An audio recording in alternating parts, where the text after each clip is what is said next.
Good afternoon. Today we're going to be doing a quick comparison between three trucks. The Western Star 4700, the Freightliner 114 SD, and the Caterpillar CT660. We're going to do a quick comparison to opening the hood on the Caterpillar CT660 and opening the hood on the Freightliner 114 SD. You'll notice that the effort that it takes to open the Caterpillar hood is relatively minimal, just like it's relatively minimal on the Freightliner. Opens up real easy. This is where the difference is. You'll notice that with the Freightliner I can just push it down. It automatically settles down right where it needs to be. The hood on the Caterpillar, a little bit of a different story. I got to struggle. It pushes really hard.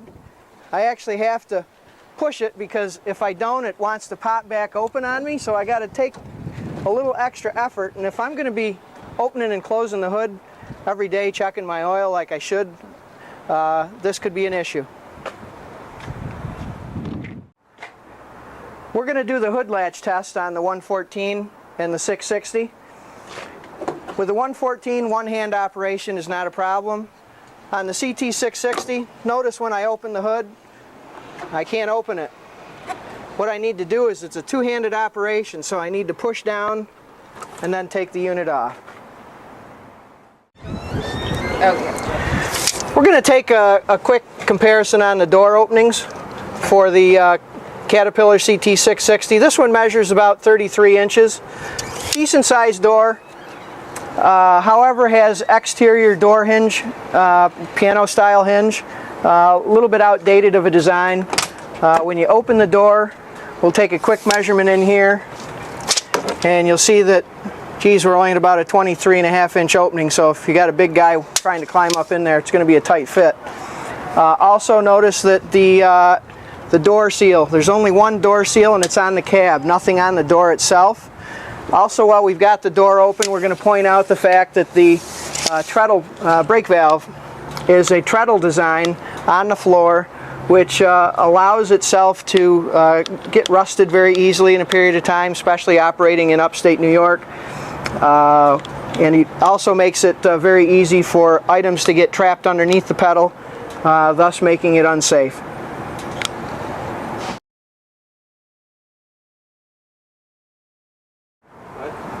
The size of the door on the Freightliner 114 SD is massive at 42 inches. Notice that we have, on the Freightliner product, we have interior automotive style hinges. On the outside part of the door, we have a large, robust door handle. Makes it easy, even if you've got gloves on your hand, to open and close the door. Also, when I open the door, notice that we have a seal on the door itself, and we also have a seal on the cab itself. When you take your measurement at the door opening, as compared to the 23 inches before, we've got 33 inches over here. Makes for a much easier entry and egress in and out of the truck. Also notice that we have a suspended brake pedal, which is a much safer design and less prone to rust and corrosion. This is the door on the Western Star 4700. Not quite as massive as the Freightliner, but still a nice size opening at 39 inches. Notice that we're also utilizing the automotive style hinges on the door. Also notice that we're using an exterior door seal all the way around the door, as well as all the way around the cab.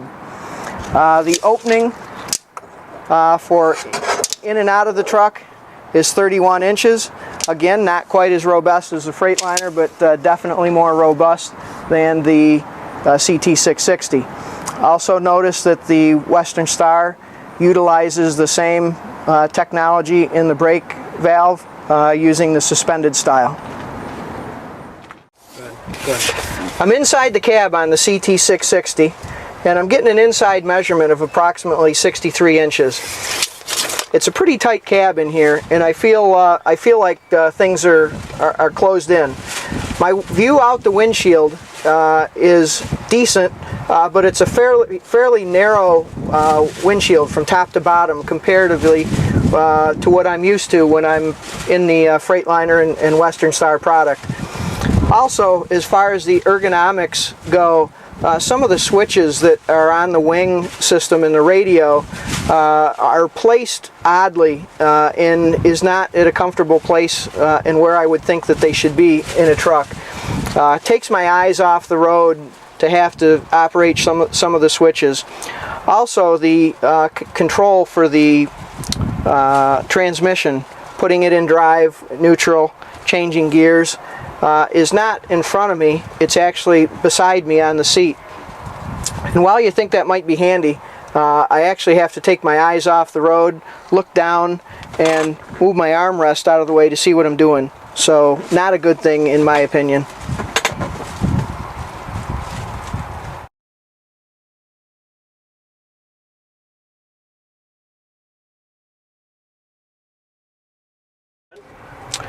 I'm sitting inside the cab of a Freightliner 114 SD, and I feel much more at home. It's got a large door-to-door opening of 69 to 70 inches, and placement of all the functions on the dash, my switches, my windows, my transmission for going forward and reverse and changing gears, my view out the windshield, which is the largest windshield in the industry, gives me great view looking down over the hood.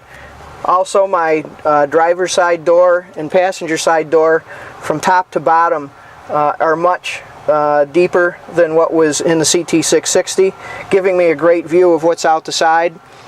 In between, I have plenty of room for console, different attachments for different types of trucks. Makes this a very user-friendly and bodybuilder-friendly and driver-friendly vehicle.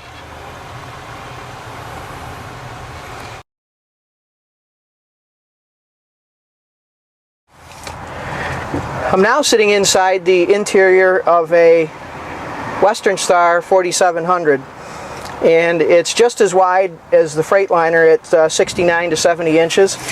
Gives me a very spacious feeling when I'm inside the cab. I'm not cramped or claustrophobic. You can see that in this truck we've got the fancy cherry dash.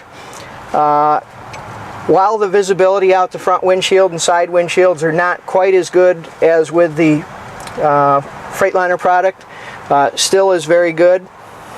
All my switches, my transmission controls, brake valves, everything is ergonomically where you would expect them to be for easy operation, driving down the road, keeping your eyes on the road, being able to touch the switches off to the right, and also has quite a wide berth inside the cab to add additional consoles and or different body manufacturer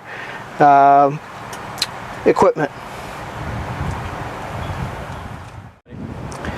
While we're looking at a CAT CT660, and yet the engine is painted yellow, keep in mind this is not a Caterpillar engine. This is the Max Force 13 liter, which is actually a 12.4 liter, which is the engine that's running using the high EGR technology.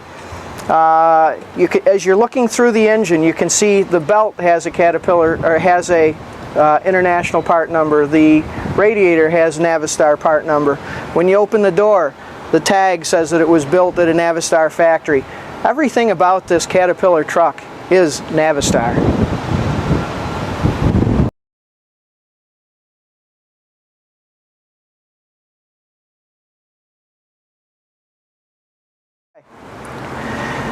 We're looking now at the hot side of the engine on the Caterpillar CT660 with the Max Force 13 liter diesel engine.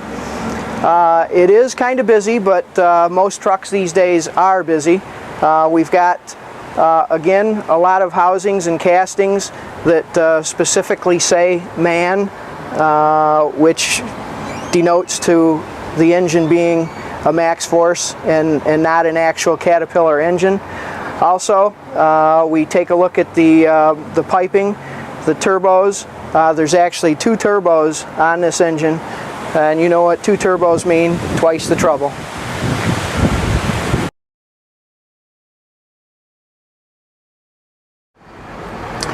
We're looking at the Detroit diesel DD13 engine underneath the hood of our Freightliner 114 SD.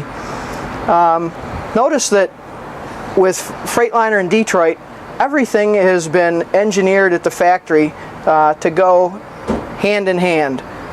There's not any retrofitting. Everything looks like it was made to go where it is. All the items that need to be serviced on the engine are above the frame rail.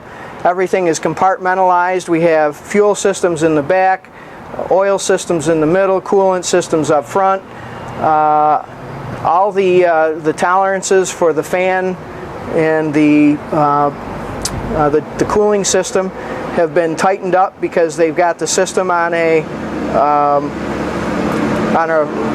frame-mounted radiator, so the radiator is actually mounted together with the engine and actually will rock as one unit when torqued. Very nice package, operating very well for us. You'll also notice that all of the daily checks are right in visible area. We've got the power steering fluid, we've got your engine oil dipstick, and we've got the transmission dipstick, and engine oil fills right next to them to take care of that. This is the hot side of the engine on the Detroit diesel DD13, which is actually 12.8 liter on the Freightliner 114 SD. Notice that it doesn't look quite so busy. The reason for that is because this engine utilizes SCR technology, so we don't need to have all the cooling and the hoses and the twin turbos. Everything is much more simpler on this engine. Notice the single turbo, smaller air cleaner, smaller cooling hoses. Just makes things a little bit easier to maintain and less heat rejection on the engine. All in all, a very nice package with the 114 SD. Just wanted to talk real quick about chassis packaging on this particular CT660. Notice that the air tanks are externally exposed, the air lines are externally exposed. We've got battery boxes back behind the cab. The exhaust system intrudes back behind the cab right here by some 10 inches or so. And when you come over here to the chassis packaging on the Freightliner 114 SD, we've got a clean back of cab packaging, fuel tank, battery boxes, DEF system. Everything is right behind the back of the cab. Makes for an excellent package for any number of various different bodybuilders.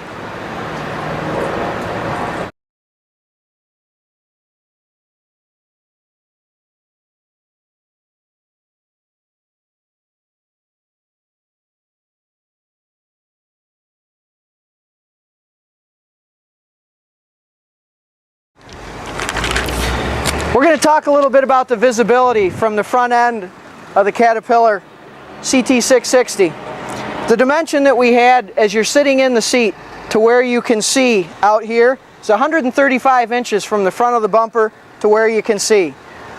On the Freightliner 114 SD, the distance from the front of the bumper to where you can see out here was approximately 30 inches shorter at 103 inches. While not quite as good, the Western Star 4700 was 122, again still beating the Caterpillar CT660 by somewhere in the vicinity of 12 inches.